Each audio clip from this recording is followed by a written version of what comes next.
Kokate sir मोडकागर इथून call होता, म्हणजे राहतात वरवेली फाट्यावरती. तर आता पाहूया कोणता साप आहे. त्यांच्या बाथरूममध्ये एक साप गेलेला आहे असं ते म्हणाले. तर जाऊन पाहूया नेमका कोणता साप आहे ते. आणि मी एका ठिकाणी आता आम्ही आलोय कोकाटे काकांच्या घरी, जिथे साप सांगितलं आहे. आणि हा प्रतापराव आतापासून ट्रेनिंग चालू आहे. थोडंसं आता हुक घेऊन निघालाय. भाऊ हुक कसं म्हटलं होतं की ब्रॉन्झबॅक ट्री स्नेक असू शकतो, कारण घर बंद असतं काकांचं, मुंबईला असतात. ती नाही तेवढी नाही चालणार, परत ती बाहेर पडेल. आणि पाहू शकता हा बघा, हा ब्रॉन्झबॅक ट्री स्नेक जो आहे हा बघा.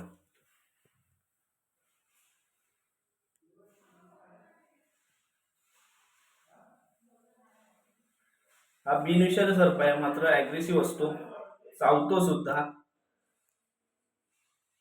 हा बघा, त्यांच्या बाथरूम मध्ये तो आला होता. हा बघा, हा बघा साप. त्याचा तो निळा कलर तो आता हे दाखवतोय, कारण तो चिडलाय किंवा घाबरलाय असं असतं. हो हो ठीक आहे प्रतापराव, हा पुढचा रेस्क्यूअर आहे भविष्यातला, तोही तयार होतो. मिळेल का? हा मग ह्याच्यात टाकूया, ह्याच्यात टाकूया. ठीक आहे, काकांनी पिशवी दिली आहे. मित्रांनो, हा साप ब्रॉन्झबॅक ट्री स्नेक आहे, जो नॉन वेनमस आहे. त्याला हेडकॅच करण्याचं कारण असं आहे की तो चावतो भरपूर, कारण त्याचा अनुभव चांगला झालाय मला बऱ्याच वेळा.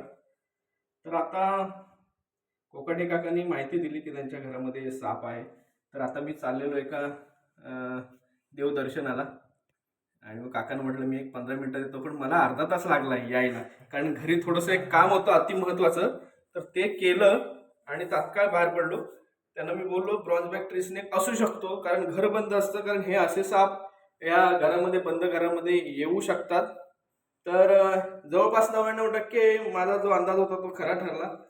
आणि काकांना आभार, कारण काका त्यांनी त्या सापाला न मारता मला माहिती दिली की प्रसाद तू ये, असा असा साप माझ्या घरामध्ये आलाय, तर त्याला आपण वाचवूया आणि व्यवस्थित सोडून देऊया. तर पुढच्या व्हिडिओमध्ये आपण त्याला सोडतानाची व्हिडिओ मी तुम्हाला दाखवेन. आता मी त्याला पॅक करतोय. नमस्कार मित्रांनो, मी सर्पमित्र आणि वन्यजीव मित्र प्रसाद विचारे काका या. तर आमचे कोकाटे काका वरवेलीवासी आहेत, तर ते असतात मुंबईला.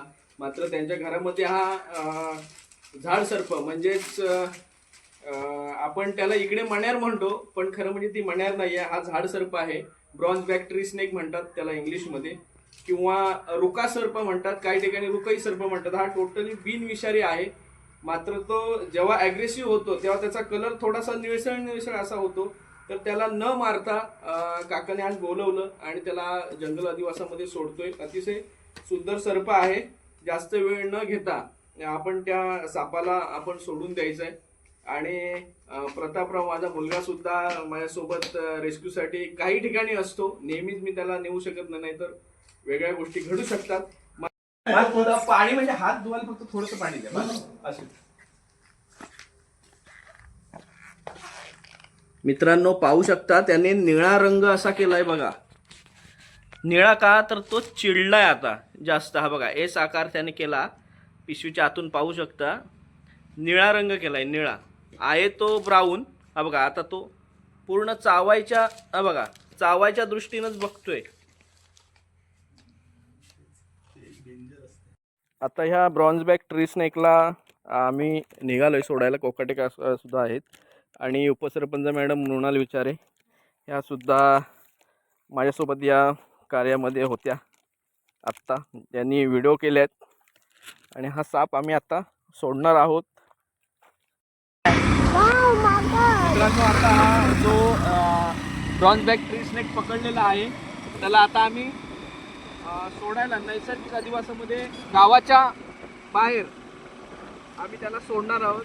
कारण आहे बिनविषारी, आम्ही इथे सोडला तरी प्रॉब्लेम नाही, पण माणसांची भीती असते की बाबा इथे सोडला तर काय होईल, तिथे सोडला तर काय होईल. तर थोडंसं आम्ही लांब त्याला सोडण्याचा प्रयत्न करणार आहोत. आता बाईकवर आहे, लवकरात लवकर मी त्याला सोडेन. चला तर मग हा असा साप आहे काकांच्या घरी पकडलेला ब्रॉन्झ बॅक ट्री स्नेक आहे, जो त्याला मी नैसर्गिक अधिवासामध्ये मी सोडून देणार आहे आता.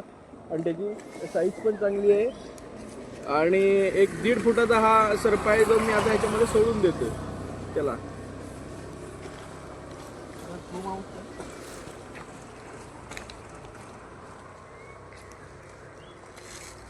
इथे बाबू हा जो ब्राऊन ब्लॅक ट्री स्नेक पकडलेला आहे साप, तो मी आता इथे ह्या नैसर्गिक अधिवासामध्ये सोडून देतोय त्याच्यामध्ये. तर आता पाहू शकतो आपण.